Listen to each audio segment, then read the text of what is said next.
So you know Chris Smalls, we had him on the show when they formed that Amazon labor union, right? So he's the leader of it, right? And his big accomplishment, I think, was he put into action what everybody has been saying. We got to organize along class lines. And that's what Chris Smalls did. He organized with Trumpers, all types of people, including Trump voters, in his Amazon in Staten Island. And they won, because that's called organizing along class lines. Now, at the opening of a Senate Banking Committee hearing focused on Amazon, in which Senator Lindsey Graham, he used his initial remarks to blast the demonization of individual companies. Christian Smalls, the Amazon labor union head, who helped lead a successful union vote, told the panel's ranking Republican that it's in his best interest to listen to the workers. Here, you want to... Here we go. There he is. Now, he's sitting there, and he's got his jacket on that says "Eat the Rich," and he's testifying in front of a Senate committee, and he lays it down. Thank you for having me. Well, first of all, I want to address Mr. Graham. First off, you know, it sounded like you was talking about more of the companies and the businesses in your speech, but you forgot that the people are the ones who make these companies operate. And if we're not protected, and if the process for when we hold these companies accountable is not working for us, then that's the reason why we're here today. That's the reason why I'm here, to represent the workers who make these companies go. And I think that it's in your best interest to realize that it's not a left or right thing. It's not a Democrat or a Republican thing. It's a workers thing. It's a workers issue. And we're the ones that are suffering in the corporations that you're talking about, in the businesses that you're talking about, in the warehouses that you're talking about. So that's the reason why I think I was invited today to speak on that behalf. And you should listen, because we do represent your constituents as well. So just take that into consideration, that the people are the ones that make these corporations go. It's not the other way around. People are the ones who make those corporations go, not the other way around. And so if you don't take care of the workers, you don't take care of the people, you got no company. That's what he's trying to say. That's what he is saying. So as the current interim president of the Amazon Labor Union, who represent 8,300 workers in Staten Island, an independent worker-led union that won their election on April 1st, I'm going to tell you this. We organized for over a year. And throughout the course of that year, Amazon spent millions of dollars, as you mentioned, Senator Sanders. Myself, including a few other organizers, was arrested outside for organizing, arrested for delivering food to their coworkers. I wanted to reiterate that as well.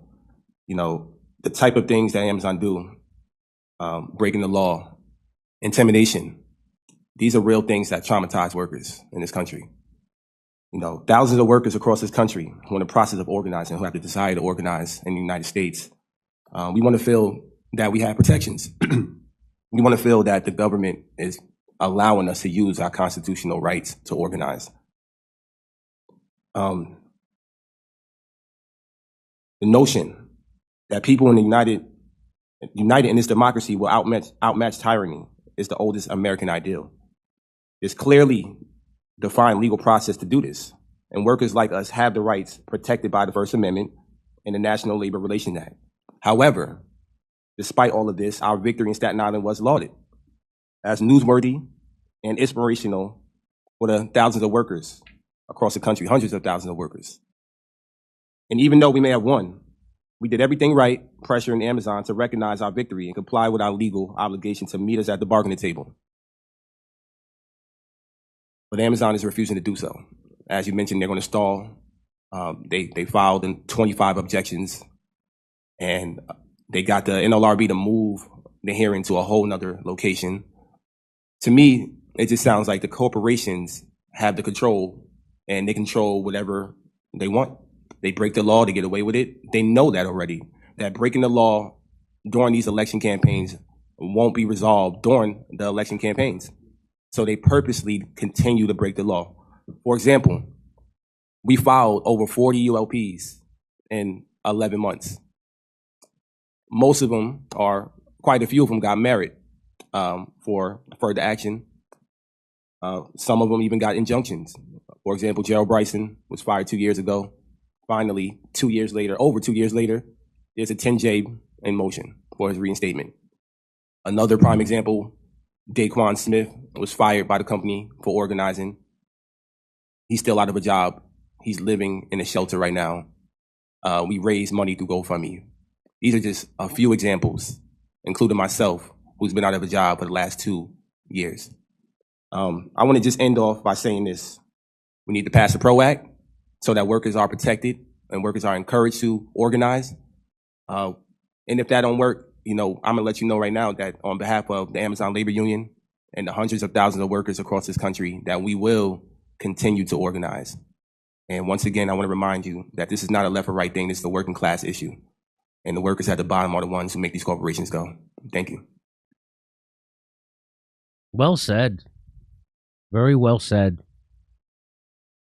He also met with the president. He said, I got him in trouble. Biden meets Amazon union leader at White House meeting on extraordinary organizing efforts.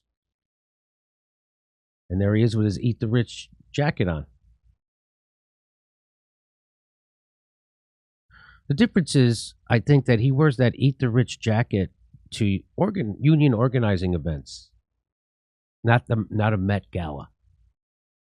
That would be the difference between him and AOC. Here he is. There he is. Eat the Rich in the White House, next to Demented Joe. Oh, that's a good-looking pocket kerchief. He's got the three. I got to get me one of those. I like to wear suit coats when I go out, I like to wear suit coats. Pocket square really dresses it up. I don't know why I'm talking about this. It does look good. I can't get over it. I do like the pocket. They look great. They really do. Okay, great job, Christian Smalls. Fantastic. What was that hearing supposed to accomplish? I wonder what that was about. He was talking to a politician the way you're supposed to be talking to a politician. That's exactly right. He was being honest and sincere and was saying, this isn't a Democrat issue. This isn't a Republican issue. Right. It's a workers' issue. And that's what they're forgetting. And there are more workers than there are politicians. But they want to make everything a left-right issue. That's how you keep America and workers divided. We just in our last segment was talking about how they want to keep everybody divided so they can steal from you. That's exactly what they're doing in this country. They report everything in a way that is left-right. Even vaccines somehow became a left-right issue.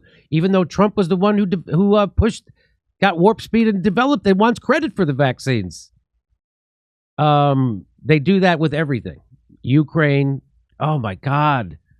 What's going on? We're doing live stand-up shows in Cleveland, Columbus, Pittsburgh, Des Moines, Omaha, Kansas City, Las Vegas, all over the country. Go to jimmydorecomedy.com for a link for tickets. And single tickets now available at all venues. So if you tried to buy one before and you couldn't, single tickets are now available. Plus, while you're at jimmydorecomedy.com, why don't you become a premium member? Sign up to our mailing list so when they cancel us, we can still stay in touch.